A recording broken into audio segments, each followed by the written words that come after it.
ಈ ಬಡತನ ವಿಚಾರಕ್ಕೆ ಸಂಬಂಧಪಟ್ಟಂತೆ ಒಂದು ಅತ್ಯಂತ ಇಂಪಾರ್ಟೆಂಟ್ ವಿಷಯ ಹೊರಬೀಳ್ತಾ ಇದೆ ಇಲ್ಲಿ. ಹೇಗಿದು ವಿಚಾರ? ದೇಶದಲ್ಲಿ ಬಡತನ ನಿರ್ಮೂಲನೆ ಅಂದರೆ ಏನು? ಬಡವರ ನಿರ್ಮೂಲನೆ ಬೇರೆ, ಬಡತನ ನಿರ್ಮೂಲನೆ ಆಗ್ತಾ ಇದೆ ದೇಶದಿಂದ, ಬಡವರನ್ನೇ ನಿರ್ಮೂಲನೆ ಮಾಡ್ತಾ ಇದ್ದಾರೆ. We don't know.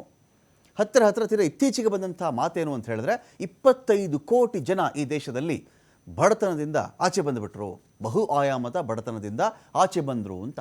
ಹಾಗಾದರೆ ಇದು ನಿಜಾನ? 25 ಕೋಟಿ ಜನ ಆ ರೀತಿಯಲ್ಲಿ ಆಚೆ ಬಂದಿದ್ದು ಹೇಗೆ? ಎಲ್ಲ ಮುಗಿದೋಯ್ತು. ಹಾಗಾದರೆ ಬಡವರೆಲ್ಲ ಆಚೆ ಬಂದುಬಿಟ್ರ, ಸುಭಿಕ್ಷಾನ? ಇಂಥ ಪ್ರಶ್ನೆ ಬರುತ್ತೆ. ಇದಕ್ಕೆ ಇವರು ಅನುಸರಿಸಿರೋ ಮಾನದಂಡ ಹೇಗೆ ಅಂತ ಬಹಳ ಇಂಪಾರ್ಟೆಂಟ್ ಪಾಯಿಂಟ್ ಇದು. ನೋಡಿ, ಅನೇಕ ವಿಚಾರಗಳಲ್ಲಿ ಇನ್ಕ್ಲೂಡಿಂಗ್ GDP ಕ್ಯಾಲ್ಕುಲೇಷನ್ಸಲ್ಲಿ ಏನಾಯಿತು ಅಂದರೆ, ಮೊದಲು ಸಾಕಷ್ಟು ವಿಷಯಗಳ ಆಧಾರದ ಮೇರೆಗೆ GDP ಕ್ಯಾಲ್ಕುಲೇಷನ್ಸ್ ಆಗ್ತಾಯಿತ್ತು. 10 ವರ್ಷಗಳ ಇಂದೀಚೆಗೆ ನಾವು ಚೆಕ್ ಮಾಡಿಕೊಂಡಾಗ ಕೆಲವು ವಿಷಯಗಳನ್ನೇ ಬಿಟ್ಟುಬಿಟ್ರು. ಈ GDP ಕ್ಯಾಲ್ಕುಲೇಷನ್ಸಿಂದ ಈ ವಿಷಯ ಇರೋದು ಬೇಡ, ಇಷ್ಟರಲ್ಲೇ ಸಾಕು ಕ್ಯಾಲ್ಕುಲೇಟ್ ಮಾಡಿ ಅಂತ. ಇದು ಹೇಗಾಯಿತು ಅಂತ ತಜ್ಞರು ವಾದ ಮಾಡ್ತಾರೆ ಅಂತ ಹೇಳಿದ್ರೆ, ನೋಡಿ, ಫಾರ್ ಎಕ್ಸಾಂಪಲ್ 6 ಸಬ್ಜೆಕ್ಟಲ್ಲಿ 4 ಸಬ್ಜೆಕ್ಟ್ಗಳಲ್ಲಿ ಒಬ್ಬ ವ್ಯಕ್ತಿ 85, 90 ಈ ಥರ ಮಾರ್ಕ್ಸ್ ತೊಗೊಂಡಿದ್ದಾನೆ ಅಂತ ಅಂದ್ಕೊಳ್ಳೋಣ. ಇನ್ಯಾವುದೋ 2 ಸಬ್ಜೆಕ್ಟಲ್ಲಿ 35ರಿಂದ 40 ಬಂದಿರುತ್ತೆ. ಆಗ ಇದನ್ನು ಆವ್ರೇಜ್ ಮಾಡಿಕೊಂಡಾಗ ವ್ಯಕ್ತಿಯ ಟೋಟಲ್ ಆವ್ರೇಜ್ ಕಡಿಮೆ ಆಗಿಬಿಡುತ್ತೆ. ಅದಕ್ಕೆ ಏನು ಮಾಡಬೇಕು ಅಂದರೆ, ಯಾವ ವಿಷಯದಲ್ಲಿ ಕಡಿಮೆ ತೆಗೆದಿದ್ದಾನಲ್ಲ ಅದನ್ನು ಬಿಟ್ಬಿಟ್ಟು ಜಾಸ್ತಿ ತೆಗೆದಿದ್ದಾನಲ್ಲ ಈ ಸ್ಕೇಲ್ ಇಟ್ಕೊಂಬಿಡಿ. ಅವಾಗೇನು ಹೇಳ್ಕೊಬೋದು, 85% ನನ್ನ ಮಗ, 90% ನನ್ನ ಮಗಳು, ಇದು ಹೇಳ್ಕೊಳ್ಬಹುದಲ್ಲ. ಈ ಥರ ಸ್ಕೇಲೇ ಚೇಂಜ್ ಮಾಡಿಬಿಟ್ಟಿದ್ದಾರೆ ಇವರು. ಈ ಸ್ಕೇಲ್ ಚೇಂಜ್ ಮಾಡ್ಕೊಂಡು ಲೆಕ್ಕ ಹೇಳ್ತಾ ಇದ್ದಾರೆ ಇವರು. ಈ ಲೆಕ್ಕಕ್ಕೆ ತಳನೂ ಇಲ್ಲ, ಬುಡನೂ ಇಲ್ಲ, ಓವರಾಲ ಕನ್ಸಿಡರೇ ಮಾಡ್ತಾ ಇಲ್ಲ ಅಂತ. ಒಂದು ದೇಶದಲ್ಲಿ ಬಡತನವನ್ನು, ಬಡವರನ್ನು ನಾವು ಅಳೆಯುವುದು ಹೇಗೆ? ವೆರಿ ಫಸ್ಟ್ ಥಿಂಗು, ಜನಸಂಖ್ಯೆ ಆಯಿತಾ, ಜನಗಣತಿ ಆಯಿತಾ? 2011, 12 ಅವಾಗೇನಿತ್ತು? 2021, 22ಕ್ಕೆ ಏನಾಯಿತು? ಸೆನ್ಸಸ್ ಮಾಡಿಸ್ಲೇ ಇಲ್ಲ. ಕೋವಿಡ್ ಆದಮೇಲೆ ಬಡತನ ಲೆಕ್ಕ ಹಾಕೊಂಡ್ರ? ಆ ಲಿಸ್ಟಲ್ಲಿ ಇದು ಇಲ್ಲವೇ ಇಲ್ಲ.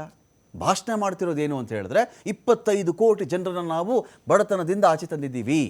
ಇದು ಒಂದು ಭಾಗ. ಇಡೀ ಪ್ರಪಂಚ ತನ್ನ ದೇಶಗಳಲ್ಲಿ ಬಡತನವನ್ನು ಹೇಗೆ ಮೆಷರ್ ಮಾಡ್ತಾ ಇದೆ, ಅದೇ ಸ್ಕೇಲ್ ಭಾರತಕ್ಕೂ ಅಪ್ಲೈ ಆಗಬೇಕಲ್ವೇ? ಇಲ್ಲ, ಹಾಗಿಲ್ಲ. ಇವ್ರ ಸ್ಕೇಲೇ ಚೇಂಜು. ಸ್ಕೇಲ್ ಚೇಂಜ್ ಮಾಡಿಕೊಂಡು ತಮ್ಮ ಸಾಧನೆಯ ಪಟ್ಟಿಗೆ ವಿನಾಕಾರಣ ಇದನ್ನು ಸೇರಿಸ್ಕೊಂಡು ಬೀಗ್ತಾ ಇದ್ದಾರಾ ಇವರು? ಹೊಸ ಚರ್ಚೆ ಹುಟ್ಟುಹಾಕ್ತಾ ಇದೆ ನರೇಂದ್ರ ಮೋದಿಯವರು ಹೇಳಿರುವಂಥ ಆ ಮಾತು. ನಾವು ನೋಡಿ, 25 ಕೋಟಿ ಜನರನ್ನು ಬಡತನ ರೇಖೆಯಿಂದ ಮೇಲ್ಗಡೆ ತಂದಿದ್ದೇನೆ ಅಂತ ನರೇಂದ್ರ ಮೋದಿಯವರು ಮಾತಾಡ್ತಾರೆ. ಬಜೆಟ್ ವೇಳೆ ಕೂಡ ಇದೇ ವಿಷಯವನ್ನು ವಿತ್ತ ಸಚಿವೆ ನಿರ್ಮಲಾ ಸೀತಾರಾಮನ್ ಮಂಡಿಸಿದ್ರು. ಮೋದಿ ಕೂಡ ಹಲವಾರು ಬಾರಿ ಬಹಿರಂಗ ಸಭೆಗಳಲ್ಲಿ 25 ಕೋಟಿ ಜನನ ನಾವು ಬಡತನದಿಂದ ಆಚೆ ತಂದುಬಿಟ್ಟಿದ್ದೀವಿ. ಯಾವುದು ಸ್ಕೇಲ್? ಇದಕ್ಕೆ ಮಾನದಂಡ ಹೇಗೆ? 25 ಕೋಟಿ ಲೆಕ್ಕ ಹಾಕಿರೋದು ಹೇಗೆ ಇವರು? ಅದಕ್ಕೆ ಬಳಸಿರೋ ಸ್ಕೇಲ್ ಏನು? ಈ ಸ್ಕೇಲೇ ದೊಡ್ಡ ವಿಚಾರ. ಮಾನದಂಡವೇ ಬುಡಮೇಲಾಗ್ಬಿಟ್ರೆ ಗತಿ ಏನು? ಇನ್ನೊಂದು ಯಾವುದಾದ್ರು ಸ್ಕೇಲ್ ಚೇಂಜ್ ಮಾಡಿಬಿಟ್ರೆ 25 ಕೋಟಿ ಇರೋದ್ರೆ 40 ಕೋಟಿನೂ ಮಾಡ್ಕೋಬೋದು. 40 ಕೋಟಿ ಜನ ಆಚೆ ತಂದುಬಿಟ್ಟಿದ್ದೀನಿ ಅಂತ ಹೇಳ್ಕೊಳ್ಬಹುದು. ಇನ್ನೊಂದೆರಡು ಪಾಯಿಂಟ್ ಬಿಟ್ಟುಬಿಟ್ರೆ 60 ಕೋಟಿನೂ ಹೇಳ್ಬಹುದು. ಗೊತ್ತಿಲ್ಲ, ವಿ ಡೋಂಟ್ ನೋ. ಇಲ್ಲಿ ಪ್ರಶ್ನೆ ಬರ್ತಿರೋದೇನು ಅಂತ ಹೇಳಿದ್ರೆ, ನಿಜವಾಗ್ಲೂ 25 ಕೋಟಿ ಜನರನ್ನು ಅಥವಾ ಬಡವರನ್ನು ಇವರು ಬಡತನ ರೇಖೆಯಿಂದ ಆಚೆ ತಂದ್ರ? ಹೊರಗೆ ಬಂದಂಥವ್ರಿಗೆ ಸೌಲಭ್ಯಗಳೆಲ್ಲವೂ ಸಿಗ್ತಾ ಇದೆಯಾ? 25 ಕೋಟಿ ಜನ ಬಿಲೋ ಪಾವರ್ಟಿ ಲೈನ್, ಬಡತನ ರೇಖೆಯಿಂದ ಕೆಳಗಡೆ ಇದ್ರಲ್ಲ, ಅವ್ರನ್ನ ಇವರು ಮೇಲ್ ತಂದ್ರಲ್ಲ. ಹಾಗಾದರೆ ಮೇಲ್ ತಂದ ಮೇಲೆ ಇನ್ನೆಷ್ಟು ಬಡವರಪ್ಪ ಉಳ್ಕೊಂಡ್ರು? ಅದನ್ನು ಹೇಳಬೇಕಲ್ವೇ? ನೋಡಪ್ಪ, ಇಷ್ಟು ಬಡವರು ಇದ್ದಾರೆ, ಈ ಬಡವರಲ್ಲಿ ಇಷ್ಟು ಜನ ನಾನು ಆಚೆ ತಂದೆ ಅಂದಾಗ ಉಳ್ಕೊಂಡವ್ರ ಕಥೆ ಮಾತಾಡಬೇಕು ಇವರು.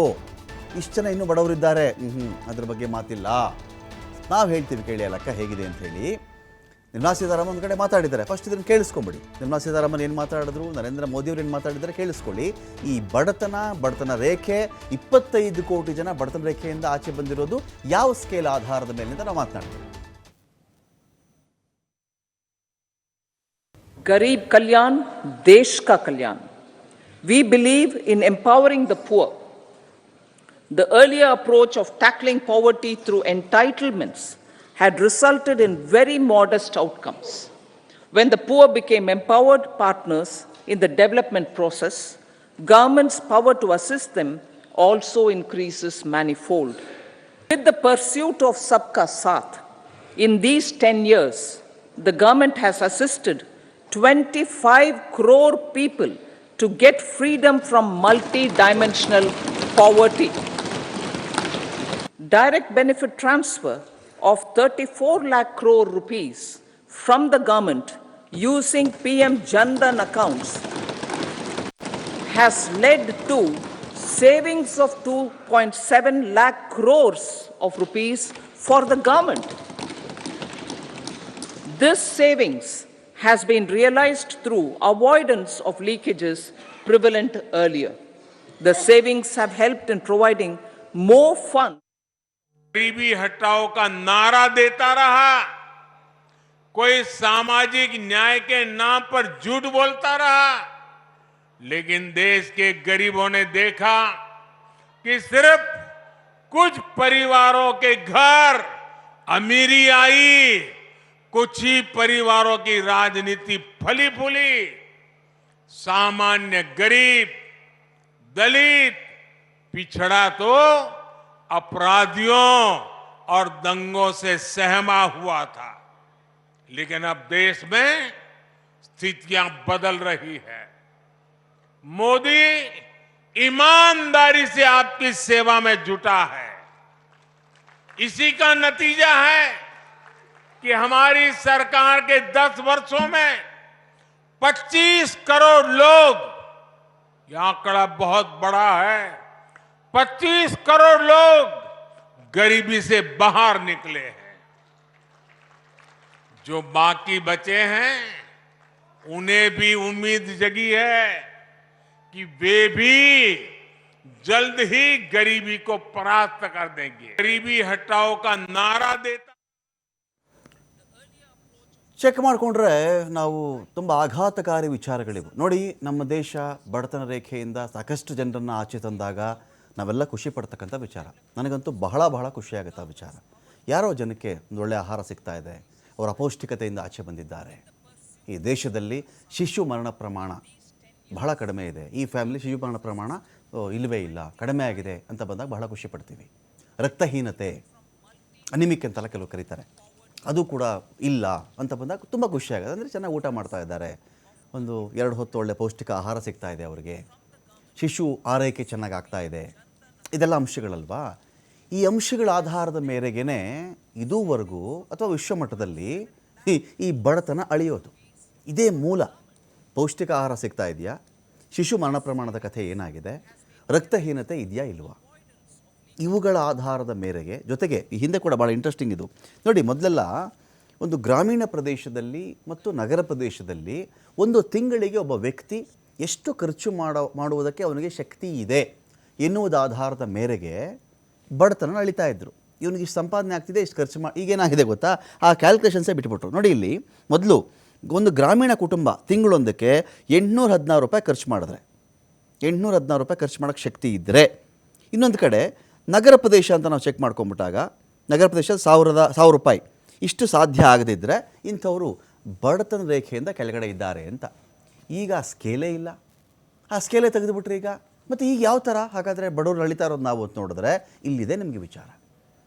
ಇಲ್ಲಿದೆ ವಿಚಾರ ನಿಮಗೆ. ನೋಡಿ, 2011-12ರಲ್ಲಿ BPLನ ಅಡಿಯಲ್ಲಿ ಬರ್ತಾ ಇದ್ದವರು 27 ಕೋಟಿ ಜನ ರೀ.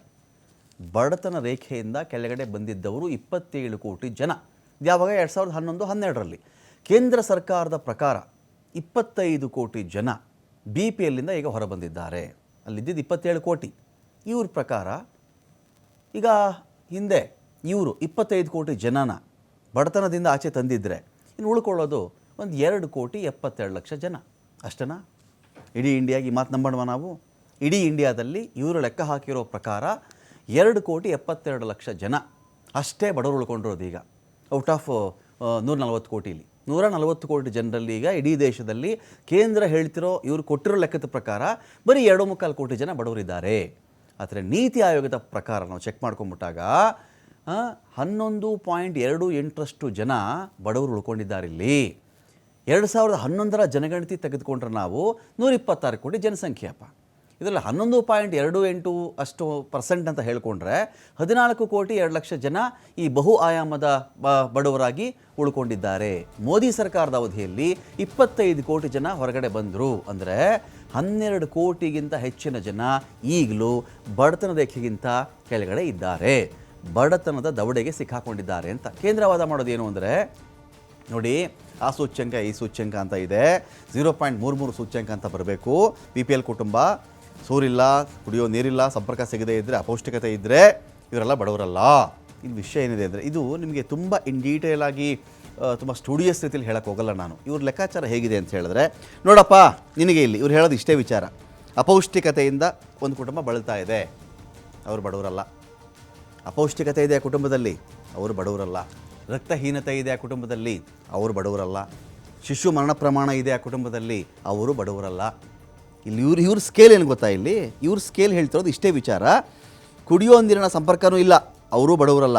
ಆದರೆ ಕುಟುಂಬಕ್ಕೆ ಸರ್ಕಾರದ ಕಡೆಯಿಂದ ಉಚಿತವಾಗಿ ಅಡುಗೆ ಅನಿಲ ಸಂಪರ್ಕ ಇದೆ. ನೋಡಿ, ಕುಡಿಯೋ ನೀರಿಲ್ಲ, ಅಪೌಷ್ಟಿಕತೆ ಇದೆ, ಶಿಶು ಮರಣ ಪ್ರಮಾಣ ಇದೆ, ಇವ್ರು ಯಾವುದು ಕೂಡ ಅನಿಮಿಯಾ ಅಥವಾ ರಕ್ತಹೀನತೆ ಇದಿಷ್ಟು ಇದ್ದರೂ ಕೂಡ ಬಡವರಲ್ವಂತೆ ಅವರು. ಇವ್ರಿಗೇನಾದರೂ ಉಚಿತವಾಗಿ ಅನಿಲ ಸಂಪರ್ಕ ಸಿಕ್ಕಿದ್ರೆ, ಅವರ ಮನೆಗೆ ಎಲೆಕ್ಟ್ರಿಸಿಟಿ ಸಿಕ್ಕಿದ್ರೆ ಅವರು ಬಡವರಲ್ಲ ಅಂತ. ಹೊಸ ಇದು ಸ್ಕೇಲ್, ಇದು ಹೊಸ ಮಾನದಂಡ. ಇದು ನಿಮ್ಮ ಮನೆಗೆ ಅಡುಗೆನೆಲ್ಲ ಕೊಟ್ಟಿದ್ದೀನಿ, ಮನೇಲಿ ಕರೆಂಟ್ ಇದೆ, ನೀನು ಬಡವನಾ? ಲಾಜಿಕ್. ಪ್ರಶ್ನೆ ಏನು ಅಂತ, ಸರಿಯಪ್ಪ ನೀವು ಅಡುಗೆನೆಲ್ಲ ಕೊಟ್ಟಿದ್ದೀರಾ, ಬೇಯಿಸ್ಕೊಂಡು ತಿನ್ನಕ್ಕೆ ಅವ್ನಿಗೇನಾದರೂ ಬೇಕಲ್ವೇನ್ರಯ್ಯ? ಏನಾದರೂ ಬೇಕು ಅಂದರೆ ಏನೋ ತಿಂದುಬಿಟ್ರೆ ನಿನಗೆ ಪೌಷ್ಟಿಕಾಂಶಗಳು ಸಿಗಲ್ಲ. ನಿನಗೆ ನ್ಯೂಟ್ರಿಷನ್ಸ್ ಎಲ್ಲ ಕಡೆ ಬೇಕಲ್ಲ. ಒಬ್ಬ ಮನುಷ್ಯನಿಗೆ ಆರೋಗ್ಯವಂತ ಪ್ರಜೆ ಆಗಬೇಕು ಅಂತ ಹೇಳಿದ್ರೆ ಅವ್ನಿಗೇನಾದರೂ ಬೇಕಾಗತ್ತೆ ಕಣ್ರಯ್ಯ, ಸ್ವಲ್ಪ ಕ್ಯಾಲೋರೀಸ್ ಬೇಕಾಗುತ್ತೆ ಅವನಿಗೆ. ಅದಿದೆಯಾ? ಅದೆಲ್ಲ ತೊಗೊಳ್ಳಲ್ಲ ನಾವು.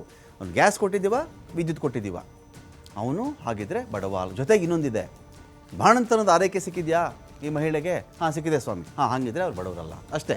ಬಾಣಂತನ 6 ತಿಂಗಳು, 3 ತಿಂಗಳು, 9 ತಿಂಗಳು, ಅವ್ರು ಬಡವರಲ್ಲ ಅಂತ. ಇದು ಯಾವ ಥರ ಸ್ಕೇಲ್ ಇದು? ಮತ್ತು ಇಡೀ ಜಗತ್ತು ಈ ಥರ ಸ್ಕೇಲ್ ಇಟ್ಕೊಂಡಿಲ್ಲ. ಪ್ರಶ್ನೆ ಇರೋದೇ ಇಲ್ಲಿ. ಇಡೀ ಜಗತ್ತು ಹೇಳುತ್ತೆ, ಭಾಳ ಇಂಟ್ರೆಸ್ಟಿಂಗಾಗಿ ಹೇಳುತ್ತೆ ಇಡೀ ಜಗತ್ತು. ಅವ್ರು ಹೇಳ್ತಾರೆ ನೋಡಿ, ಅಪೌಷ್ಟಿಕತೆ ಇದೆಯಾ? ಇದೆ. ಶಿಶು ಮಕ್ಕಳ ಮರಣ ಪ್ರಮಾಣ ಇದೆಯಾ? ಇದೆ. ಇವಿದ್ದರೆ ಸಾಕು ಅವ್ರಿಗೆ ಜಾಗತಿಕ ಮಟ್ಟದಲ್ಲಿ ಅವ್ರನ್ನ ಬಡವರು ಅಂತ ಕನ್ಸಿಡರ್ ಮಾಡ್ತಾರೆ. ಅನೇಕ ದೇಶಗಳು ಮಾಡ್ತವೆ. ಬಟ್ ನಮ್ಮಲ್ಲಿ ಅದು ಇದೆ, ಇವೆರಡೂ ಇದೆ ಅಂದರೆ ಅದನ್ನು ಒಪ್ಪಲ್ಲ. ನಿನಗೆ ವಿದ್ಯುತ್ ಕೊಟ್ಟಿದ್ದೀನಿ, ಜೊತೆಗೆ ಗ್ಯಾಸ್ ಕೊಟ್ಟಿದ್ದೀನಿ ಅಂದ ತಕ್ಷಣ ನೀನು ಬಡವ ಅಲ್ಲ ಅಂತ. ಜೊತೆಗೆ ಇನ್ನೂ ಒಂದು ಮಾನದಂಡ ಇದೆ. ಅಕಸ್ಮಾತ್ ನಿನ್ನ ಮನೆಯಲ್ಲಿ ಕನಿಷ್ಠ 6 ವರ್ಷಗಳ ಕಾಲ ಯಾರಾದರೂ ಸ್ಕೂಲ್ಗೆ ಹೋಗಿದ್ರೆ ಸಾಕು, ನೀನು ಬಡವ ಅಲ್ಲ ಅಂತ. ಇದನ್ನು ಒಪ್ಪಣವಾ? ಒಂದು ಮನೆಯಲ್ಲಿ ಒಂದು ಮಗು ಗೌರ್ಮೆಂಟ್ ಶಾಲೆಗೆ ಹೋಗ್ಬಿಟ್ಟಿದ್ಯಪ್ಪ, 6 ವರ್ಷ ಕಲ್ತುಬಿಟ್ಟಿದೆ ಅದು. ಸೊ ಆ ಮನೆ ಇಡೀ ಫ್ಯಾಮಿಲಿ ಬಡವರಲ್ಲ. ಆ ಮಗು ಬಡತನದಲ್ಲಿಲ್ಲ. ಅವ್ರ ಮನೆ ಗ್ಯಾಸ್ ಕೊಟ್ಬಿಟ್ಟಿದ್ದೀನಿ, ಅವ್ರು ಬಡವರಲ್ಲ. ಆ ಮನೆಗೆ ನಾನು ವಿದ್ಯುತ್ ಲೈಟ್ ಬರ್ತಾ ಇದೆ, ಮನೆಯಲ್ಲಿ ದೀಪ ಉರಿತಾ ಇದೆ ಅಂದ ತಕ್ಷಣ ಅವರು ಬಡವರಲ್ಲ ಅಂತ. 25 ಕೋಟಿ ಜನರನ್ನ ಬಡತನದಿಂದ ಮೇಲೆ ಎತ್ತಿಬಿಟ್ಟಿರೋದು ಹೀಗೇನಾ? ಹಾಗಾದರೆ ಬಹು ಆಯಾಮದ ಬಡತನ ಸೂಚಿಗಳು ಇದೇನಾ ಅಥವಾ ಇಲ್ಲವೇ? ಪ್ರತಿ ಸೂಚಿಗೆ ಕೊಡಲಾಗಿರ್ತಕ್ಕಂಥ ಸೂಚ್ಯಂಕೆಗಳು. ಈಗ ಪೌಷ್ಟಿಕತೆ ಇಲ್ಲ, ಶಿಶು ಮತ್ತು ಮಕ್ಕಳ ಮರಣ ಇಲ್ಲ, ಬಾಣಂತಿ ಆರೈಕೆ ಇದೆ. ಇದು ಇಂಟ್ರೆಸ್ಟಿಂಗ್ ಪಾಯಿಂಟ್ ನೋಡಿ. ಇದು ಮಕ್ಕಳು ಸತ್ತೋಗಿದ್ದಾರೆ ಮನೆಯಲ್ಲಿ, ಪುಟಾಣಿ ಮಗು ಶಿಶು ಸತ್ತೋಗಿದೆಯಾ? ಸತ್ತೋಗಿದ್ದಾರೆ ಸ್ವಾಮಿ. ಜೊತೆಗೆ ಪೌಷ್ಟಿಕತೆ ಇದೆಯಾ? ಇಲ್ಲ ಸ್ವಾಮಿ, ಪೌಷ್ಟಿಕತೆ ಇಲ್ಲ ಮನೆಯಲ್ಲಿ. ಹೌದಾ? ಸರಿ. ಬಾಣಂತಿ ಆರೈಕೆ ಮಾಡಿದ್ರು ಸ್ವಾಮಿ. ಹಾಂ, ಹಾಗಾದರೆ ನೀನು ಬಡವ ಅಲ್ಲ. ಕನಿಷ್ಠ 6 ವರ್ಷಗಳ ಶಿಕ್ಷಣ ಇದೆ? ಹೌದೌದು ಇದೆ. ಹಾಜರಾತಿ ಇದೆ. ಹಾಗಾದರೆ ನೀನು ಬಡವ ಅಲ್ಲ. ಅಡುಗೆನ ಸಂಪರ್ಕ ಇದೆಯಾ? ಹಾಂ, ಸಂಪರ್ಕ ಇದೆ ಸ್ವಾಮಿ, ಬಡವ ಅಲ್ಲ ನೀನು. ಟಾಯ್ಲೆಟ್ ಇದೆಯಾ? ಹಾಂ ಇದೆ ಸ್ವಾಮಿ, ಬಡವ ಅಲ್ಲ. ಕುಡಿಯೋ ನೀರಿನ ಲಭ್ಯತೆ ಇದೆ ಸ್ವಾಮಿ. ವಿದ್ಯುತ್ ಸಂಪರ್ಕ ಇದೆ. ಪಕ್ಕಾ ಮನೆ ಇಲ್ಲ. ಆಸ್ತಿ ಇದೆ, ಬ್ಯಾಂಕ್ ಖಾತೆ ಇದೆ. ಈ ರೀತಿ ಸೂಚ್ಯಂಕೆಗಳನ್ನು ನಾವು ಚೇಂಜ್ ಮಾಡಿಕೊಂಡು ಏನು ಮಾಡೋಕ್ಕೆ ಹೊರಟಿದ್ದೀವಿ? ನಮಗೆ ನಾವು ಯಾಮಾರಿಸ್ಕೋಬಾರ್ದಲ್ವೇನ್ರಿ? ಒಂದು ಲೆಕ್ಕಾಚಾರ ನೋಡಿ, ಬಡತನ ರೇಖೆ ಲೆಕ್ಕಾಚಾರ ಇದು. 2400 ಕ್ಯಾಲೋರಿ ಗ್ರಾಮೀಣ ಭಾಗದ ಒಬ್ಬ ವಯಸ್ಕ ನಿತ್ಯ ತಿನ್ನಬೇಕಾಗಿರ್ತಕ್ಕಂಥ ಆಹಾರ. 2100 ಕ್ಯಾಲೋರಿ ಇದೆಯಲ್ಲ ನಗರ ಪ್ರದೇಶದ ವಯಸ್ಕ ಒಬ್ಬ ನಿತ್ಯ ಸೇವಿಸಬೇಕಾಗಿದ್ದಂಥ ಆಹಾರ. ನೋಡಿ ಈ ಸ್ಕೇಲ್ಗಳು ಹೇಗಿದೆ ಅಂದರೆ, ಬಡತನದ ವ್ಯಾಖ್ಯಾನಗಳನ್ನೇ ನಾವು ಚೇಂಜ್ ಮಾಡಿಕೊಂಡು, ಡೆಫಿನಿಷನ್ನೇ ನಾವು ಚೇಂಜ್ ಮಾಡಿಕೊಂಡು ಬಡವ್ರನ್ನ ನಾವು ಕಂಡುಹಿಡಿತಾ ಇದ್ದೀವಿ. ಅವರು ಆ ಪಟ್ಟಿಯಿಂದ ಆಚೆ ಹಾಕ್ತಾ ಇದ್ದೀವಿ. ಮನೆಗೆ ಒಂದು ಗ್ಯಾಸ್ ಕೊಟ್ಬಿಟ್ಟು ಪವರ್ ಕೊಟ್ಬಿಟ್ರೆ ನೀನು ಬಡವ ಅಲ್ಲ ಅಂತ. 6 ವರ್ಷ ನಿನ್ನ ಮನೆಯಲ್ಲಿ ಒಂದು ಮಗು ಸ್ಕೂಲ್ಗೆ ಹೋಗ್ಬಿಟ್ಟಿದ್ರೆ, ಮಗು ಊಟ ಮಾಡ್ತಾ ಇಲ್ವಾ, ಆರೋಗ್ಯ ಸರಿ ಇದೆಯಾ ಇಲ್ವಾ, ಅದಕ್ಕೆ ಪೋಷಕಾಂಶಗಳು ಸಿಗ್ತಾ ಇದೆಯಾ, ಅಪ್ಪನಿಗೆ ಆ ದುಡಿಮೆ ಬರ್ತಾ ಇದೆಯಾ, ಆ ಮನೆಗೆ ಅದ್ರಲ್ಲಿ ಆಹಾರ ಸಿಗ್ತಾ, ಮಕ್ಕಳು ಚೆನ್ನಾಗಿದ್ದಾರಾ, ಹೆಲ್ದಿಯಾಗಿದ್ದಾರಾ? ಇದಲ್ಲ. 6 ವರ್ಷ ಸ್ಕೂಲ್ಗೆ ಹೋಗಿದ್ಯಾ ನೀನು ಬಡವ ಅಲ್ಲ. ನಿನ್ನ ಮನೆ ಗ್ಯಾಸ್ ಕೊಟ್ಟಿದ್ದೀವಿ, ನೀನು ಬಡವ ಅಲ್ಲ. ಸ್ವಾಮಿ ಶಿಶು ಮರಣ ಪ್ರಮಾಣ ಇದೆ, ಇರಲಿ ಬಿಡಯ್ಯ, ಅದು ಓಕೆ. ಪೌಷ್ಟಿಕ ಆಹಾರ ಸಿಕ್ಕಿಲ್ಲ ಸ್ವಾಮಿ, ಅದು ಇರಲಿ ಬಿಡಯ್ಯ. ಬಾಣಂತನದ ಆರೈಕೆ ಸಿಕ್ಕಿತ್ತಾ? ಸಿಕ್ಕಿತ್ತು ಸ್ವಾಮಿ. ಸ್ವಲ್ಪ ಕಿಟ್ಗಳು ಕೊಡ್ತಾರಲ್ಲ ಗೌರ್ಮೆಂಟ್ ಕಡೆಯಿಂದ, ಅಷ್ಟು ಕೊಟ್ಬಿಟ್ಟಿದ್ರೆ ಅವರು ಬಡವರಲ್ಲ ಅಂಥೇಳಿ ನಾವು ಡಿಸೈಡ್ ಮಾಡೋದು ಹೇಗೆ? ಇದೊಂಥರ ನಮಗೆ ನಾವೇ ವಂಚನೆ ಮಾಡ್ಕೊಳ್ತಕ್ಕಂಥ ಕೆಲಸಗಳಲ್ವಾ? ಕನಿಷ್ಠ ಮೂಲಸೌಕರ್ಯ ವಂಚಿತರ ಪ್ರಮಾಣ ಅದೇ ಹೇಳ್ತಾ ಇದೆ. ಕ್ಯಾಲರಿ ಬಗ್ಗೆ ಆಗಲೇ ಮಾತಾಡ್ತಾ ಇದ್ವಿ. 2400 ಕ್ಯಾಲರಿ ಗ್ರಾಮೀಣ ಭಾಗದಲ್ಲಿ, 2100 ಕ್ಯಾಲರಿ ಹತ್ತತ್ರ ನಗರ ಪ್ರದೇಶ ತಿನ್ನಬೇಕು ಅಂತ. ಅಷ್ಟು ಸಿಗದೇ ಇದ್ದರೆ, ಆ ಮನುಷ್ಯನಿಗೆ ಆಹಾರ ಸಿಗದೇ ಇದ್ದರೆ ಅವನು ಬಡತನದಲ್ಲಿದ್ದಾನೆ. ಅವನಿಗೆ ಸರಿಯಾದಂಥ ಕ್ಯಾಲರಿಗಳು ಸಿಗ್ತಾ ಇಲ್ಲ. ಕ್ಯಾಲರಿ ಸಿಗದೇ ಇದ್ರೆ ಏನಾಗುತ್ತೆ? ಹೆಲ್ತ್ ಹಾಳಾಗುತ್ತೆ ಅವನು. ಅಪೌಷ್ಟಿಕತೆ ಕಾಡುತ್ತಲ್ವಾ. ಸೊ ಅವ್ನು ಬಡವ ಅಂತ ಕನ್ಸಿಡರ್ ಮಾಡೋಕ್ಕಿದ್ದಂಥ ಸ್ಕೇಲ್ಗಳು ಎಲ್ಲವನ್ನೂ ತೆಗೆದು ಹಾಕ್ಬಿಟ್ಟು ಬೇರೆ ಬೇರೆ ಸ್ಕೇಲ್ ಇವರು ಹೊಸ ಹೊಸ ಸ್ಕೇಲ್ಗಳನ್ನ ಅಳವಡಿಸ್ಬಿಟ್ಟಲ್ಲಿ ನಾವು ತೆಗೆದುಬಿಟ್ಟಿದ್ದೀವಿ ಅಂತ ಹೇಳಿದ್ರೆ ಯಾಕೆ ನಂಬಬೇಕು?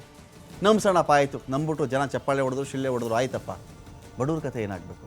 ಬಡವರಿಂತ ವರದಿ ನೋಡಿದಾಗ ಏನರಪ್ಪ, ನನ್ನ ಮನೆಗೆ ಒಂದು ಗ್ಯಾಸ್ ಕೊಟ್ಬಿಟ್ಟು ಒಂದು ಕರೆಂಟ್ ಕನೆಕ್ಷನ್ ಕೊಟ್ಬಿಟ್ಟು ನೀನು ತಿಂದ ಬಿಟ್ಟ ನಿನ್ನ ಆರೋಗ್ಯ ಹೇಗಿದೆ, ನಿನ್ನ ಅಪೌಷ್ಟಿಕತೆ ಹೇಗಿದೆ, ನಿನ್ನ ರಕ್ತಹೀನತೆ ಹೇಗಿದೆ, ಇದೇನು ಕೇಳಿದೆ. ಮಗು ಎಲ್ಲೋ ಶಾಲೆ ಕಲಿತಿತ್ತು, 6 ವರ್ಷ ಕಲಿತಿತ್ತು ಅಂತ ಹೇಳಿ ನನ್ನ ಇಡೀ ಫ್ಯಾಮ್ಲಿಯನ್ನು ಬಡವರೇ ಅಲ್ಲ ಅಂತ ಕನ್ಸಿಡರ್ ಮಾಡಿಬಿಟ್ರೆ ಹೆಂಗ್ರಪ್ಪ ಅಂಥೇಳಿ ಆ ಬಡವ ಈ ವರದಿ ನೋಡಿ ನಗಲ್ವೇನ್ರಿ, ಸಂಕಟ ಆಗಲ್ವೇನ್ರಿ ಅವನಿಗೆ? ಏನಕ್ಕೆ ನಮಗೆ ನಾವು ಇಂಥ ಆತ್ಮವಂಚನೆ ಮಾಡ್ಕೊಳ್ತಾ ಇದ್ದೀವಿ? ಶಿಶು ಮಕ್ಕಳ ಮರಣ ಪ್ರಮಾಣ ಸಂಭವಿಸಿರೋರು ತುಂಬ ಜನ ಇದ್ದಾರೆ ಇಲ್ಲಿ, ಅವ್ರನ್ನೂ ಕನ್ಸಿಡರ್ ಮಾಡಲ್ಲ. ಅಪೌಷ್ಟಿಕತೆ ಇದೆ, ಅವ್ರನ್ನೂ ಕನ್ಸಿಡರ್ ಮಾಡಲ್ಲ. ಬಾಣಂತಿ ಆರೈಕೆ ಸಿಗದವರು ಜಾಸ್ತಿ ಇದ್ದಾರೆ ದೇಶದಲ್ಲಿ, ಸಿಗದವರು ಜಾಸ್ತಿ ಇದ್ದಾರೆ. ಸೊ ಹಾಗಾಗಿ ಸಿಕ್ಕಿಬಿಡ್ತು ಅಂದ ತಕ್ಷಣ ಅವ್ರು ಬಡವರಲ್ಲ. ಹೇಗೆ ನಾವು ಈ ಸ್ಕೇಲ್ಗಳು ಚೇಂಜ್ ಮಾಡ್ಕೊಂಡು ಬರ್ತಾ ಇದ್ದೀವಿ ಅಂತ ಹೇಳಿ ತುಂಬ ಆಘಾತಕಾರಿ ವರದಿಗಳಿವೆಲ್ಲವೂ ಕೂಡ. ಗ್ಯಾಸ್ ಸಂಪರ್ಕ ಕೊಟ್ಟಿದ್ದೀವಿ ಅಂದ ತಕ್ಷಣ ಅವ್ರನ್ನ ನಾವು ಬಡವರಲ್ಲ ಕನ್ಸಿಡರ್ ಮಾಡೋಕ್ಕಾಗತ್ತೇನ್ರಿ? ಕುಡಿಯೋಂದಿನ ಸಂಪರ್ಕ ಇಲ್ದಿರೋರು ಇದ್ದಾರೆ, ವಿದ್ಯುತ್ ಸಂಪರ್ಕ ಇಲ್ದಿರೋರು ಇದ್ದಾರೆ. ಸಂಪರ್ಕ ಕೊಟ್ಟಿವಿ ಅಂದ ತಕ್ಷಣವೇ ಅವರು ಇಡೀ ಬಡತನ ರೇಖೆಯಿಂದ ಆಚೆ ಬಂದುಬಿಟ್ರು ಅಂತ ಹೇಳೋದು ಹೇಗೆ ನಾವು? ಆಸ್ತಿ ಇಲ್ದಿರೋರು ಇದ್ದಾರೆ, ಬ್ಯಾಂಕ್ ಖಾತೆ ಇಲ್ದಿರೋರು ಇದ್ದಾರೆ. ನಮ್ಮ ಇಡೀ ಪ್ರಶ್ನೆ 25 ಕೋಟಿ ಜನರನ್ನು BPLನಿಂದ ಮೇಲಕ್ಕೆತ್ತಿರೋದೇ ಸುಳ್ಳ ಅಂತ. ಕಾರಣ 2 ಕಾರಣಗಳಿದೆ ನಿಮಗೆ. ಇವರು ಕೋವಿಡ್ ಅವಧಿಯ, ಕೋವಿಡ್ ನಂತರದ ಲೆಕ್ಕಾಚಾರ ಹಾಕಿ ನಿಮ್ಗೆ ಆಘಾತ ಆಗುತ್ತೆ. ಕೋವಿಡ್ ಟೈಮ್ಗೆ ಒಂದು ಫ್ಲ್ಯಾಶ್ ಬ್ಯಾಕ್ ಥರ ಎಲ್ಲರೂ ಒಂದು 2 ನಿಮಿಷ ಯೋಚನೆ ಮಾಡಿ. ಕೋವಿಡ್ ಟೈಮಲ್ಲಿ ನಮ್ಮ ನೆರೆಹೊರೆ ಮನೆಗಳದು, ನಮ್ಮ ಮನೆಯದು, ಆಸ್ಪತ್ರೆ ಬಿಲ್ದು ಏನು ಸಮಸ್ಯೆ ಇತ್ತು ಅಂತ ಇದೊಂದು ರಿಕಾಲ್ ಮಾಡ್ಕೊಳ್ಳಿ ನೀವು. ಈ ಕೋವಿಡ್ ಟೈಮಲ್ಲೇ 7 ಕೋಟಿಗಿಂತ ಹೆಚ್ಚಿನ ಜನ ಬರೀ ಆಸ್ಪತ್ರೆ ಬಿಲ್ ಕಟ್ಟೋಕ್ಕಾಗದೆ ಅಥವಾ ಸಾಲ ಮಾಡಿ ಬಿಲ್ ಕಟ್ಟಿ ಬಡತನ ರೇಖೆಯಿಂದ ಕೆಳಗಡೆ ಬಂದಿದ್ದಾರೆ. ನಿಮ್ಗೆ ಆಶ್ಚರ್ಯ ಆಗುತ್ತಲ್ಲ, 7 ಲಕ್ಷ 6 ಲಕ್ಷ 5 ಲಕ್ಷ ಅಡ್ಜಸ್ಟ್ ಮಾಡೋಷ್ಟರಲ್ಲಿ ಒಂದು ಫ್ಯಾಮಿಲಿ ಬಡತನ ರೇಖೆಯ ಸ್ಕೇಲಿಂದ ಕೆಳಗಡೆ ಬಂದುಬಿಟ್ಟಿದ್ದರು. ಇಲ್ಲಿ ನೋಡಿದ್ರೆ ಒಂದು ಜನಗಣತಿನೇ ಮಾಡಿಲ್ಲ ಈ ದೇಶದಲ್ಲಿ. 25 ಕೋಟಿ ಜನನ ಮೇಲಕ್ಕೆತ್ತಿದ್ವಿ ಅಂತ ಒಂದು ಮಾತಾಡ್ತಾರೆ. ಅಟ್ ದ ಸೇಮ್ ಟೈಮ್ 80 ಕೋಟಿ ಜನಕ್ಕೆ 85 ಕೋಟಿ ಜನಕ್ಕೆ ನಾವು ರೇಷನ್ ಕೊಡ್ತಾ ಇದ್ದೀವಿ, BPL ಇದ್ದಾರೆ, ಅವರು ಬಡವರಿದ್ದಾರೆ ಅಂತ ಹೇಳ್ತಾರಲ್ಲ. ಇವೆರಡರಲ್ಲಿ ಯಾವುದೇ ನಿಜ? 80 ಕೋಟಿ ಜನಕ್ಕೆ ರೇಷನ್ ಕೊಡ್ತಿರೋದು ನಿಜ ಆದರೆ ಏನಕ್ಕೆ ರೇಷನ್ ಕೊಡ್ತಾ ಇದ್ದೀರಿ ನೀವು? ಅವ್ರು ಬಡವರು ಅಂತ ನಿಜ ಅಲ್ವೇ? 85 ಕೋಟಿ ಬಡವರು ಅಂತ ನೀವು ರೇಷನ್ ಕೊಡ್ತಾ ಇದ್ದೀರಿ, ಅವ್ರಿಗೆ ಆಹಾರ ಲಭ್ಯತೆ ಅವ್ರಿಗೆ ಇರಲ್ಲ, ನಿಜ ಅಲ್ವಾ? ಅವರು ಬಡವರು ಅಂತ ನೀವು ರೇಷನ್ ಕೊಟ್ಟ ಮೇಲೆ 25 ಕೋಟಿ ಜನ ನೀವು ಆಚೆ ತಂದಿದ್ದು ಹೇಗೆ? ಆಯಿತು, ಈ ತಂದುಬಿಟ್ರೆ ಇನ್ನು 80 ಕೋಟಿ ಜನಕ್ಕೆ ಸ್ಟಾಪ್ ಮಾಡಿಬಿಡಿ. ಆಗ ರೇಷನ್ನು ಸ್ಟಾಪ್ ಮಾಡಬೇಕಲ್ವೇನ್ರಿ ನೀವು? 80 + 25 ಅಂದರೆ ನಿಮಗೆ 105 ಕೋಟಿ ಜನ ಬಡವರಲ್ಲಿ ನೀವು 25 ಕೋಟಿ ಜನ ಮಾತ್ರ ಆಚೆ ತಂದಿದ್ದ? ಯಾವುದು ಲೆಕ್ಕ ಇಲ್ಲಿ? ಯಾವ ಥರ ಲೆಕ್ಕ ಹೇಳಕ್ಕೆ ಹೊರಟಿದ್ದೀರಿ ನೀವು? ಕನ್ವಿನ್ಸ್ ಹೇಗೆ ಮಾಡ್ತಾ ಇದ್ದೀರಿ? ಇದೆಲ್ಲ ಆಗಬಾರ್ದು. 25 ಕೋಟಿ ಜನರನ್ನ ನಾವು ಬಡತನದಿಂದ BPLನಿಂದ ಮೇಲೆ ಕೆತ್ತಬಿಟ್ಟಿದ್ದೀವಿ ಅಂತ ಹೇಳ್ಕೊಳ್ತಾರೆ. ಸುಳ್ಳ ಇದು? ಹಾಗಾದರೆ ಕೇವಲ ಅಂದಾಜಿನ ಮೇಲೆ ಕೇಂದ್ರ ನಿರ್ಧಾರಕ್ಕೆ ಬಂದುಬಿಡ್ತಾ? ಸ್ಕೇಲ್ ಚೇಂಜ್ ಮಾಡಿಕೊಂಡು ಸಂಖ್ಯೆ ಜಾಸ್ತಿ ತೋರಿಸಿ ಜನಗಳಿಗೆ ಕನ್ವಿನ್ಸ್ ಮಾಡ್ತಾ ಇದ್ದಾರೆ ಇವರು ಅಂತ. ವಾಸ್ತವ ಸ್ಥಿತಿಯನ್ನು ಮರೆಮಾಚಿಕೊಂಡು ಕೇಂದ್ರದಿಂದ ಇಂಥ ಹೇಳಿಕೆ ಬಂದಿದೆಯಾ? ರಾಷ್ಟ್ರೀಯ ಕುಟುಂಬ ಆರೋಗ್ಯ ಸಮೀಕ್ಷೆ ವರದಿ ಆಧಾರದ ಮೇರೆಗೆ ಕೇಂದ್ರ ಹೇಳಿಕೆ ಕೊಡ್ತಾ ಇದೆ. ವಾಸ್ತವವಾಗಿ ಕುಟುಂಬದ ಅಪೌಷ್ಟಿಕತೆ ಮೂಲಭೂತ ಸೌಕರ್ಯವನ್ನೇ ಇಲ್ಲಿ ಪರಿಗಣಿಸಿಲ್ಲ. ನಾನು ಹೇಳಿದ್ನಲ್ಲ, 4 ಸಬ್ಜೆಕ್ಟಲ್ಲಿ 85-90 ಬಂದಿರುತ್ತೆ ನಿಮಗೆ. ಇನ್ನೂ ಒಂದು 2 ಸಬ್ಜೆಕ್ಟಲ್ಲಿ 35-40 ಬಂದಿರುತ್ತೆ. ಈ 35-40 ಬಂದಿರೋದನ್ನೇ ನೀವು ಲೆಕ್ಕ ಹಾಕ್ಕೊಳ್ಳದೆ ಬರೀ 4 ಸಬ್ಜೆಕ್ಟ್ ಆ್ಯಾವ್ರೇಜ್ ನೀವು ತೊಗೊಂಡ್ಬಿಟ್ರೆ 85% ಬರುತ್ತೆ, 90% ಬರುತ್ತೆ. ಶಾಬಾಷ್, 90% ಬಂದಿದೆ ಅಂತ. ಆದರೆ 35-40 ಮಾರ್ಕ್ಸ್ ಬಂದಿತ್ತಲ್ಲ 2 ಸಬ್ಜೆಕ್ಟಲ್ಲಿ, ಇದನ್ನು ಕನ್ಸಿಡರೇ ಮಾಡಲ್ಲ ಅಂದರೆ ಅವ್ನು ರ್ಯಾಂಕ್ ಸ್ಟೂಡೆಂಟೇ ಅವನು. ಇಲ್ಲಿ 35-40 ಚೆಕ್ ಮಾಡ್ಕೊಂಬಿಟ್ಟಾಗ ನಿಮ್ಗೆ ಏನಾಗ್ಬಿಡುತ್ತೆ? ಓವರಾಲಾಗಿ ಪರ್ಸೆಂಟೇಜ್ ಡೌನ್ ಆಗಿಬಿಡುತ್ತೆ, ಬಿಟ್ಟುಬಿಡುತ್ತೆ. GDPಲೂ ಇದೇ ಕಥೆ ಆಗಿರೋದು ಈ ದೇಶದಲ್ಲಿ. ತುಂಬ ವಿಷಯಗಳಿದ್ದಾಗ 10-14 ವಿಷಯನೇ ಬಿಟ್ಬಿಟ್ರೆ ಅದರಲ್ಲಿ. ಇಲ್ಲೇ ತಾನು ಸೆಟ್ ಬ್ಯಾಕ್ ಇರುತ್ತಲ್ಲ, ತನಗೆ ಹಿನ್ನಡೆ ಇರುತ್ತಲ್ಲ, ತಾನು ಚೆನ್ನಾಗಿ ಮಾಡಿರೋಲ್ಲ, ಪ್ರೂವ್ ಮಾಡಿರಲ್ವಲ್ಲ, ಆ ವಿಷಯ ಬಿಟ್ಟುಬಿಟ್ಟು ತಾನು ಚೆನ್ನಾಗಿ ಯಾವ್ದು ಮಾಡಿದ್ದೀನಿ ಮಾತ್ರ ತೊಗೊಂಡ್ಬಿಟ್ಟು ದೇಶದ ಮುಂದೆ ಇಟ್ಟಾಗ ಏನಾಗುತ್ತೆ ಹೇಳಿ?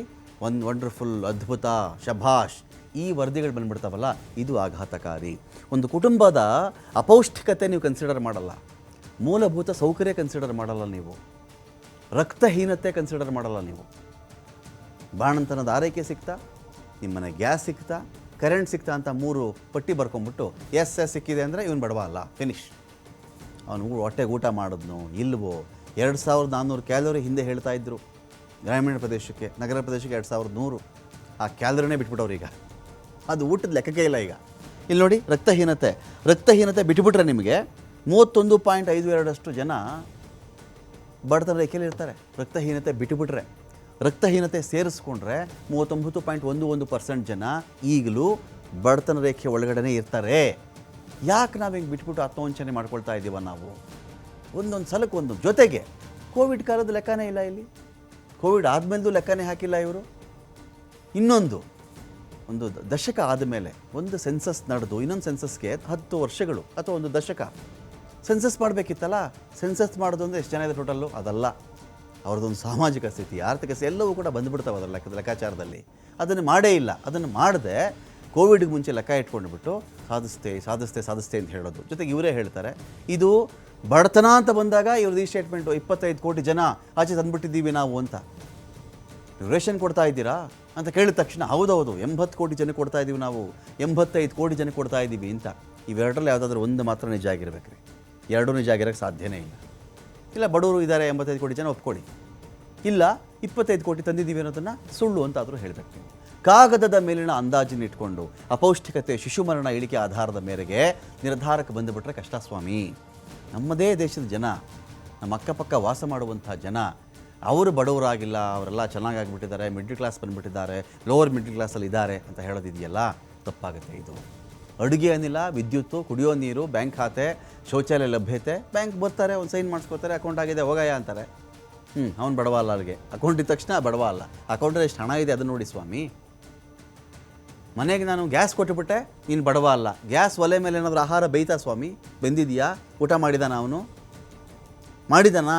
ಅಪೌಷ್ಟಿಕತೆ ನಿವಾರಣೆ ಆಗಿದೆಯಾ ಒಂದು? ಗ್ಯಾಸ್ ಸಂಪರ್ಕ ಇದೆ ನಿನಗೆ, ನೀನು ಬಡವ ಅಲ್ಲ. ಟಾಯ್ಲೆಟ್ ಇದೆಯಾ ನಿನಗೆ? ಟಾಯ್ಲೆಟ್ ಕಟ್ಸ್ಕೊಟ್ಟಿದ್ದಾರೆ ಸ್ವಾಮಿ, ನೀನು ಬಡವ ಅಲ್ಲ. 2023 ಜೀವನ ಮಟ್ಟ ಎಷ್ಟು ಏರಿಕೆ ಆಗಿದೆ, ಸುಧಾರಿಸಿದ್ದೇನು, ಬಡತನ ಇಳಿಕೆ ಆಗಿರೋದೆಲ್ಲಿ ಎಲ್ಲ ವರದಿ ಬರ್ತಾ ಇದೆಯಪ್ಪ. ವಾರ್ಷಿಕ ಸರಾಸರಿ 10.66% ಸೂಚಿ ಬದಲಾವಣೆ ಇಲ್ಲಾಗಿದೆ ಅಂತ.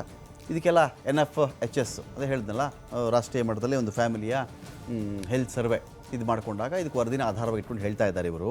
ಆದರೆ ದತ್ತಾಂಶಗಳಿದೆಯಲ್ಲ ನಿಮಗೆ ಗಾಬರಿ ಹುಟ್ಟಿಸ್ಬಿಡ್ತವೆ. ನಾವು ಚೆಕ್ ಮಾಡಿದ್ವಿ, ಏನು ಹೌದಾ ಇದು ನಿಜಾನ, ಖುಷಿ ಪಟ್ಟಣ ನಾವೆಲ್ಲರೂ ಅಂತೇಳಿ. ಜಾಗತಿಕ ಮಾನದಂಡಗಳನ್ನೇ ಸೈಡಿಗೆ ಇಟ್ಟುಬಿಟ್ಟು ಇವರು ಇಡೀ ಪ್ರಪಂಚ ಲೆಕ್ಕ ಹಾಕೋ ಸ್ಕೇಲ್ ಒಂದಾದರೆ ಇವರು ಮಾತ್ರ ಒಂದು ಲೆಕ್ಕ ಹಾಕಿ ಆ ವರದಿ ಬಿಟ್ಟುಬಿಟ್ಟು ಶಭಾಷ್, ಶಿಳ್ಳೆ ಅದಕ್ಕೆ, ಚಪ್ಪಾಳೆ ಅದಕ್ಕೆ, ವಂಡರ್ಫುಲ್ ಅಂತ ಹೇಳಿ ತಿರುಗಿ ಇವರೇ ಇನ್ನೊಂದು ಕಡೆ ಭಾಷಣ ಮಾಡ್ಬೇಕಾದ್ರೆ ಹೇಳ್ತಾರೆ 80 ಕೋಟಿ ಜನನ ಬಡತನದಿಂದ ನಾವು ಅವ್ರಿಗೆ ರೇಷನ್ ಕೊಡ್ತಾ ಇದ್ದೀವಿ ಅಂತ. ಅದು ಹೇಗೆ ಸ್ವಾಮಿ, ಎರಡು ಹೇಗೆ ಸಾಧ್ಯ ಅಂತ ಯಾರೋ ಕೇಳಿದ್ರೆ ಏನು ಹೇಳಿದ್ರು ಗೊತ್ತಾ ಮೊನ್ನೆ ದೊಡ್ಡ ನಾಯಕರು? ಅವ್ರು ಹೇಳಿದ್ದು ನಿಮ್ಗೆ ಇನ್ನೂ ಇಂಟ್ರೆಸ್ಟಿಂಗ್ ಇತ್ತು. ಇಲ್ಲ ಈಗಷ್ಟೇ ಅಷ್ಟು ಜನ ಸ್ವಲ್ಪ ಮೇಲಕ್ಕೆ ಬಂದಿದ್ದಾರೆ, ನಾನೇನಾದರೂ ರೇಷನ್ ಕೊಡೋದು ನಿಲ್ಲಿಸ್ಬಿಟ್ರೆ ಮತ್ತೆ ದಪ್ಪ ಅಂತ ಬಿದ್ದುಬಿಡ್ತಾರೆ ಅವರು ಅಂತ. ಸ್ಟೇಬಲ್ ಇಲ್ವ? ಹಾಗಾದರೆ ಸ್ಥಿರತೆ ಇಲ್ವ ಅದರಲ್ಲಿ? ನಿಮಗೆ ಕಾನ್ಫಿಡೆನ್ಸ್ ಇಲ್ಲ. ಒಂದು 2 ತಿಂಗಳೇನೋ ರೇಷನ್ ಕಡಿಮೆ ಮಾಡಿಬಿಟ್ರೆ ಬಡತನಕ್ಕೆ ಅವ್ರು ಬಂದುಬಿಡ್ತಾರೆ ಅಂದರೆ ಏನು ರೀ ಅರ್ಥ ಸ್ವಾಮಿ? ನಿಮ್ಮಲ್ಲಿ ನಿಮಗೆ ನಂಬಿಕೆ ಇಲ್ಲ. ಕಾನ್ಫಿಡೆಂಟ್ ಆಗಿರ್ತಾರಲ್ಲ ಅವರು, ನಾನು ಬಡತನದಿಂದ ಆಚೆ ಬಂದಿದ್ದೀನಿ, ನಾನು ದುಡಿತಾ ಇದ್ದೀನಿ, ನನಗೆ ಒಳ್ಳೆ ಆಹಾರ ಸಿಗ್ತಾ ಇದೆ, ಒಳ್ಳೆ ಕೆಲಸ ಸಿಕ್ಕಿದೆ, ನಮ್ಮ ಮನೆ ಬರೀ ಗ್ಯಾಸ್ ಸಂಪರ್ಕ ಅಲ್ಲ, ಅದು ಒಳ್ಳೊಳ್ಳೆ ಅಡುಗೆ ಮಾಡಿ ಊಟ ಮಾಡ್ತಾ ಇದ್ದೀವಿ, ಇರಬೇಕಲ್ವಾ? ಶಿಶು ಮರಣ ಸಂಭವಿಸಿದ್ರೂ ಬಡತನ ವ್ಯಾಪ್ತಿಗೆ ಬರಲ್ವಂತೆ, ಅಪೌಷ್ಟಿಕತೆ ಇದ್ದರೂ ಬರಲ್ವಂತೆ, ಮನೆ ರಕ್ತಹೀನತೆ ಪರಿಗಣಿಸಿದ್ರೆ ಒಂದು ಲೆಕ್ಕ ಬರುತ್ತೆ, ಪರಿಗಣಿಸ್ತಾ ಇದ್ದರೆ ಒಂದು ಲೆಕ್ಕ ಬರುತ್ತೆ. ಸೊ ಯಾರಿಗೆ ಯಾರು ವಂಚಿಸ್ಕೋತಾ ಇದ್ದೀವಿ ಇಲ್ಲಿ? ಯಾಕೆ ಹೀಗೆ ನಾವೆಲ್ಲ ಹೇಳ್ಕೊಳ್ಬೇಕಾಗಿದೆ? ಸಾಧನೆಯ ಪಟ್ಟಿಗೆ ಸ್ಕೇಲ್ಗಳನ್ನು ಚೇಂಜ್ ಮಾಡಿಕೊಂಡು ಭಾಷಣ ಮಾಡೋದ್ರಿಂದ ಯಾರಿಗೂ ಲಾಭ ಇಲ್ಲ. ವಾಸ್ತವ ಹಾಗೇ ಇರುತ್ತೆ. ಎಷ್ಟು ಬಂತ್ರಿ ನಿಮ್ಮ ಮಗನ ಪರ್ಸೆಂಟೇಜು? ಪಕ್ಕದ ಮನೇಲಿ ಕೇಳ್ತಾರೆ. 4 ಸಬ್ಜೆಕ್ಟ್ ಇಟ್ಕೊಂಡ್ಬಿಟ್ಟು 4 ಸಬ್ಜೆಕ್ಟ್ ಇಟ್ಕೊಂಡು 85% ರೀ ನನ್ನ ಮಗ ಹೇಳಬಹುದು. ವಾಸ್ತವ ಏನಿರುತ್ತೆ ಹೇಳಿ? ನಿಮ್ಮ ಮಗಂದು 2 ಸಬ್ಜೆಕ್ಟಲ್ಲಿ ಅವನು 35-40 ತೊಗೊಂಡಿರ್ತಾನೆ. ನಮಗೆ ನಾವೇ ವಂಚನೆ ಮಾಡ್ಕೊಳ್ಳೋದು, ಕೊಚ್ಕೊಳ್ಳೋಕ್ಕೆ ಹೇಳ್ಕೊಬೋದು ಖುಷಿ. ಒಂದು ಎಕ್ಸಾಂಪಲ್ ಕೊಟ್ಟೆ ಅಷ್ಟೇ. ಇಲ್ಲಿ ಆಯಾ ಮಗುಗೆ ಪ್ರತಿಯೊಬ್ಬರಿಗೂ ಒಂದು ಸಾಮರ್ಥ್ಯ ಅಂತ ಇರ್ತದೆ, ಬೇರೆ ವಿಚಾರ. ಹೀಗೆ ಯಾಕೆ ಮಾಡ್ಕೊಳ್ಬೇಕು ನಾವು ಅಂತ ಡಿಟೇಲ್ಸ್ಕೊಳ್ಳಿಕ್ಕೆ ಇದೀಗ ಪ್ರಭು ಇದ್ದಾರೆ. ಪ್ರಭು, ಎಲ್ಲಿಗೆ ಬಂತು ಈ ಲೆಕ್ಕಾಚಾರಗಳು, ಬಡತನ ಲೆಕ್ಕಾಚಾರಗಳು ಅಂತ? ರಮಾಕಾಂತ್, ಈಗ ನೀವು ಹೇಳ್ತಾ ಇದ್ರೆ ಬಡತನ ಅನ್ನುವಂಥದ್ದು ಯಾವ ರೀತಿ ಮಟ್ಟಕ್ಕೆ ತಲುಪಿದೆ ಅಂತೇಳಿ, ಅಂದ್ರೆ ನಿರ್ದಿಷ್ಟವಾಗಿ ಬಡತನವನ್ನ ಅಳೆಯುವಂಥ ಮಾನದಂಡಗಳು ಅಥವಾ ಮಾಪನಗಳು ಸರಿಯಾಗಿದೆಯಾ ಅನ್ನೋದನ್ನ ನಾವು ಇಲ್ಲಿ ಲೆಕ್ಕ ಹಾಕ್ಬೇಕಾಗತ್ತೆ. ಯಾಕಂತ ಹೇಳಿದ್ರೆ 1990-80ರ ದಶಕದಲ್ಲಿ ಆ ಸಂದರ್ಭದಲ್ಲಿ ಬಡತನವನ್ನ ಅಳೆಯುವಂಥ ವಿಧಾನಗಳು ಒಂದು ರೀತಿ ಅದು ಹತ್ತಿರವಾಗ್ತಾ ಇತ್ತು. ಜೊತೆಗೆ ಆಹಾರವನ್ನ ಎಷ್ಟು ಕ್ಯಾಲೋರಿಗಳಲ್ಲಿ ಆಹಾರವನ್ನ ಸೇವಿಸ್ತಾರೆ ಅಥವಾ ಒಂದು ಕುಟುಂಬದ ತಲಾ ಆದಾಯ ಅಥವಾ ಖರ್ಚು ಎಷ್ಟು ಮಾಡ್ತಾರೆ ನಗರ ಪ್ರದೇಶಗಳಿಗೆ ಗ್ರಾಮೀಣ ಪ್ರದೇಶಕ್ಕೆ ಹೋಲಿಸಿದ್ರೆ ಅದನ್ನ ಕ್ಯಾಲ್ಕುಲೇಟ್ ಮಾಡಿ ಅಳಿತಾ ಇದ್ರು. ತೆಂಡೂಲ್ಕರ್ ವರದಿ ಮತ್ತು ಮಹಾರಂಜನ್ ವರದಿ ಕೂಡ ಅದನ್ನ ಹೇಳ್ತಾ ಇತ್ತು. ಆದ್ರೆ ಇತ್ತೀಚೆಗೆ ನಾವು ಗಮನಿಸ್ತಾ ಇದ್ರೆ ಅದರ ಮಾನದಂಡಗಳು, ಅದರ ಸ್ಕೇಲ್ ಏನಿದೆ ಅದು ಖಂಡಿತವಾಗ್ಲೂ ಗೊಂದಲಕ್ಕೆ ಕಾರಣ ಆಗ್ತಾ ಇದೆ. ಯಾಕಂತ ಹೇಳಿದ್ರೆ 25 ಕೋಟಿ ಜನರನ್ನ ನಾವು ದೇಶದಲ್ಲಿ ಬಡತನ ಮುಕ್ತ ಮಾಡಿದ್ದೇವೆ ಅಂತ ಹೇಳಿ ಪ್ರಧಾನಿ ನರೇಂದ್ರ ಮೋದಿ ಅವರು ಕೂಡ ಇತ್ತೀಚೆಗೆ ಜಾಸ್ತಿ ಆ ಭಾಷಣವನ್ನ ಮಾಡ್ತಿದ್ದಾರೆ. ಮೊನ್ನೆ ಬಜೆಟ್ ನ ಸಂದರ್ಭದಲ್ಲೂ ಕೂಡ ನಿರ್ಮಲಾ ಸೀತಾರಾಮನ್ ಪ್ರಸ್ತಾಪ ಮಾಡಿದ್ರು. ಅದರಲ್ಲಿ ಅಪೌಷ್ಟಿಕತೆ ಆಗಿರ್ಬೋದು, ಶಿಶು ಮರಣ, ಜನನ ಮತ್ತು ಮರಣ ಪ್ರಮಾಣ ಆಗಿರ್ಬೋದು, ಆ ಒಂದು ಮಾನದಂಡಗಳನ್ನ ಹೊರತುಪಡಿಸಿ ಅಥವಾ ರಕ್ತಹೀನತೆಯನ್ನು ಹೊರತುಪಡಿಸಿ ಇಲ್ಲಿ ಇವರು ತಮ್ಮ ಯೋಜನೆಗಳನ್ನ ಯಾರು ಬಳಕೆ ಮಾಡ್ಕೊಳ್ತಿದ್ದಾರೆ ಅಥವಾ ಯಾರು ಅದರ ಸದುಪಯೋಗ ಪಡೆದುಕೊಳ್ತಾ ಇದ್ದಾರೆ, ಅದರಿಂದ ಹೊರಗಡೆ ಇದ್ದಾರೆ, ಈ ಮಾನದಂಡಗಳ ಮೇಲೆ ಲೆಕ್ಕ ಹಾಕದಂಗೆ ಕಾಣಿಸ್ತಾ ಇದೆ. ಈಗ ಬಡತನ ನಮ್ಮಲ್ಲಿ ಬಡತನ ಇಷ್ಟು ದೊಡ್ಡ ಮಟ್ಟದಲ್ಲಿ ಇದ್ದಿದ್ರೆ 80 ಕೋಟಿ ಜನರಿಗೆ ಯಾಕೆ ಪಡಿತರವನ್ನ ಕೊಡಬೇಕಾದಂತ ಅವಶ್ಯಕತೆ ಬರ್ತಾ ಇತ್ತು. ಅಂದ್ರೆ ಈಗ ನಗರ ಪ್ರದೇಶ ಮತ್ತು ಗ್ರಾಮೀಣ ಪ್ರದೇಶಗಳಿಗೆ ಹೋಲಿಸಿದ್ರೆ ಯಾವ ರೀತಿ ಬಡತನದಲ್ಲಿ ವ್ಯತ್ಯಾಸ ಬರ್ತಾ ಇದೆ. ಕೇವಲ ಕಾಗದ ಪತ್ರಗಳಿಗೆ ಮಾತ್ರ ಇದು ಸೀಮಿತ ಆಗ್ತಾ ಇದೆ. ಖಂಡಿತವಾಗ್ಲೂ ಬಡತನ ಅಳಿಯೋದಕ್ಕೆ ಮಾನದಂಡವನ್ನ ಯಾವ ರೀತಿಯಾಗಿ ಕೇಂದ್ರ ಸರ್ಕಾರ ಅನುಸರಿಸ್ತಾ ಇದೆ, ಇದು ಖಂಡಿತವಾಗ್ಲೂ ಬಡತನವನ್ನ ಅಳಿಯುವಂತದಕ್ಕಿರದ ಅನ್ನುವಂಥದ್ದು ಯಕ್ಷ ಪ್ರಶ್ನೆಯಾಗಿ ಉಳಿತಾ ಇದೆ. ಬಟ್ ಖಂಡಿತವಾಗ್ಲೂ ಕೇಂದ್ರ ಸರ್ಕಾರ ಹೇಳ್ತಾ ಇದೆ ಇನ್ನು 30 ವರ್ಷಗಳಲ್ಲಿ ಇಡೀ ದೇಶವನ್ನು ನಾವು ಬಡತನ ಮುಕ್ತ ಮಾಡ್ತೀವಿ ಅಂತ ಹೇಳಿ. ಆದ್ರೆ ವಿಶ್ವಸಂಸ್ಥೆಯ ವರದಿಯ ಪ್ರಕಾರವೇ ನಾವು ಕೆಲವೊಂದಿಷ್ಟು ಅಂಕಿಅಂಶಗಳನ್ನ ಗಣನೆಗೆ ತೆಗೆದುಕೊಂಡಾಗ ಇದರಲ್ಲಿ ಯಾವುದೇ ಬದಲಾವಣೆಗಳಿಲ್ಲ. ಇದು ಕೇವಲ 13 ಕೋಟಿಯಷ್ಟು ಭಾರತೀಯರನ್ನ ಬಡತನ ಮುಕ್ತ ಮಾಡಿದ್ದೇವೆ ಅನ್ನೋದು ಕೂಡ ಅಂದಾಜು ಸಿಗ್ತಾ ಇದೆ. ಬಟ್ ಉಳಿದಿದ್ದೆಲ್ಲವೂ ಕೂಡ ಕೇವಲ ಅಂಕಿ ಸಂಖ್ಯೆಗೆ ಮಾತ್ರ, ಅದು ಕೇವಲ ಪ್ರಚಾರಕ್ಕೆ ಮಾತ್ರ ಸೀಮಿತ ಆಗಿದೆ ಅನ್ನೋದು ಕೂಡ ಅನುಮಾನಕ್ಕೆ ಎಡೆ ಮಾಡಿಕೊಡ್ತಾ ಇದೆ ರಮಾಕಾಂತ್. Thank you Prabhu.